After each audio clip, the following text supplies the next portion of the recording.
Mocap ready. And action! I think the thing that people need to keep very strongly in mind is that this is not an animated film. These actors did not just stand at a lectern and do a voice part, and then animators went off for the next 2 years and created the entire physicality of their performance. The most exciting thing is, it is my performance. This thing walks and talks and acts like me. It's my interpretation. Every nuance, every tiny bit of the performance that you see on the screen was created by the actors. They had to run, they had to leap, they had to fight, they had to do all the things that you see them doing in the film. And that's where the power of the performance comes from. It's not just we're capturing emotion, we're trying to capture what's the intent of the actor. Let's go! What CGI technology does is it replaces prosthetics. Actors can now play any character that's designed in the computer without going through hours and hours of makeup. And what we get is their performance coming through the CGI character. Just like you would get Eric Stoltz's performance coming through in The Mask, you get Zoe Saldana's performance coming through in Neytiri. You have a strong heart. No fear. But stupid. Ignorant like a child. Performance captures a technique where you try to capture the performance of an actor and translate it to a digital character. Prior to them even moving out into the performance capture world, we put the actors inside this giant sphere covered with lights, and we could photograph them and study their facial features and try to understand how to design their characters. This is great. And then you put an actor in a suit with markers on the suit. We put you in a spatial volume. Using a lot of cameras all around to record the motions of all the markers. The computer is creating a real-time moving skeleton of you. From that skeleton, you now can drive a computer-generated character. Performance capture is great for anything that can really be done by a human performer, including a lot of stunt work. Even some of the creatures on this film are at least roughed out in a performance capture stage. Jim was working with some of the performers to work out creature movements, in a sense kind of puppeteering them. We used the volume for everything. For the aerial scene, we made little wire models of the various aircraft, and then we just go out there and fly them around, like a couple of kids with a toy airplane. In the computer, you would see a real-looking helicopter matching the motion of your action. And that's how all this stuff starts, with an idea of action. We've taken mocap and made it performance capture. You don't just want the motion, you want the emotion of somebody, and for that you need a performance. The intent is to capture the entire performance of the talent. We're recording tons of high-definition reference from all these different angles so that we can really get those subtle nuances. The thing we were worried about most was this, because this is where movies live and breathe, in the tight close-up. The part that we had to create during the making of this film was the facial image-based performance capture technology that allowed what the actors did to 100% translate to what you see the characters doing. So we came up with this idea that we would actually have a little boom, and on the end of that boom there'd be a little tiny camera, and it would image the face while the actor was working. So it captured every nuance of how their lips moved and how all their facial muscles moved, how their eyes moved. What we're trying to do is take what the actor is doing emotionally in any given scene and to translate that into the characters. And we do that by using their muscles. It gives us a way to correspond emotion to what you actually see expressed in the character's face. It was a very, very exciting time where we realized that we had rounded that corner and that we had true human emotion captured and performed by a non-human character. But they sent me here to learn your ways. What are you saying, Jake? You knew this would happen?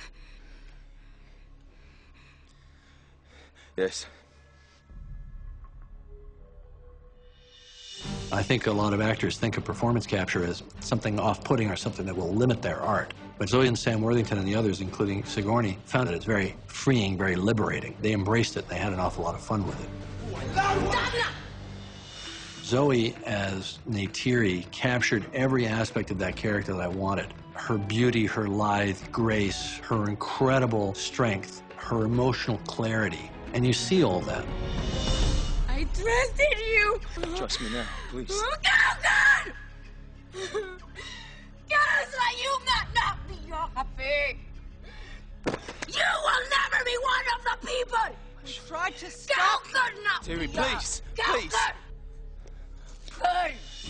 This is the first time that real-time performance capture has been employed in a direct filmmaking sense. This whole system has been set up to allow Jim, as a director, to walk onto the stage as if it were a live-action stage, pick up the camera, see his actors, see his characters, see his world. One of the ways we did that was by coming up with this virtual camera that allowed us to see in real time what was being shot in the performance captured stage. The virtual camera was used at 3 important stages. Initially, it was used to just look around in the scene. That's where we actually art directed the movie. And then we'd bring in the actors, and I'd use the virtual camera to block the scene with them, exactly like a director would use their viewfinder. When Jim picks up that camera and he looks at the actor who's standing there right in front of him, what he sees is their CGI character. And when he moves the camera around the stage, what he sees is the world that that character is supposed to be standing in. And we can be very improvisational because we're not bound by the set. You can come in here and create a world. We'll just pull assets that we've created into the scene, and voila, you're in a new place in the forest. It is definitely liberating to be able to make those decisions on the fly. Jim probably has more flexibility on the virtual production stage than he would have during a live-action shoot. Sweet. And then the third stage, I'm working with those captured performances to shoot all the cameras for all the scenes. The virtual camera doesn't have a lens in the traditional sense. It's all created virtually in the computer. We're using our performance capture system to track this position as though it were a camera view into that world. And the camera could do anything. It could be a crane, it could be a Steadicam, it could be all just purely handheld. And it all reacts the way you would expect a camera to react in real life. As a result, you're getting great camera work. It doesn't feel computer-generated. It feels very alive and lifelike.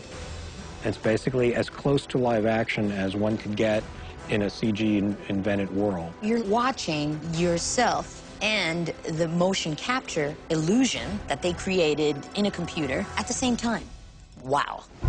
Basically, you got maybe 190 infrared cameras looking down, and there's nowhere to hide, so every take you have to be truthful. I think people expected the actors to find it more difficult, but we're always doing make-believe anyway, so pretending that nothing is everything is second nature to us. What about this one? Run, don't run. Run, definitely run. It takes you back to the old theater days, where you may just have one chair in the middle of your little black box theater, and you have to imagine everything that's going on around it. You've got to just let go of all of the things that you thought was supposed to happen and just do it.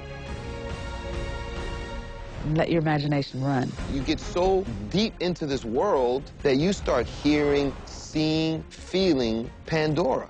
That happened from day one that I walked on this set. I had to take everything I learned in training and apply it to my first day.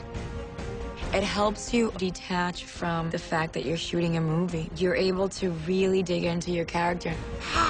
It's not animation. It's capturing the avatar version of Norm. Even though I'm big, 9 foot tall and blue, it's got my personality. It's got my soul. That's quite spectacular that a computer-generated image can do that. And that really surprised me. The door has just barely been opened on what's possible with this. One of the things that I'm always going to take with me is the fact that I was a part of a revolutionary experience in Hollywood.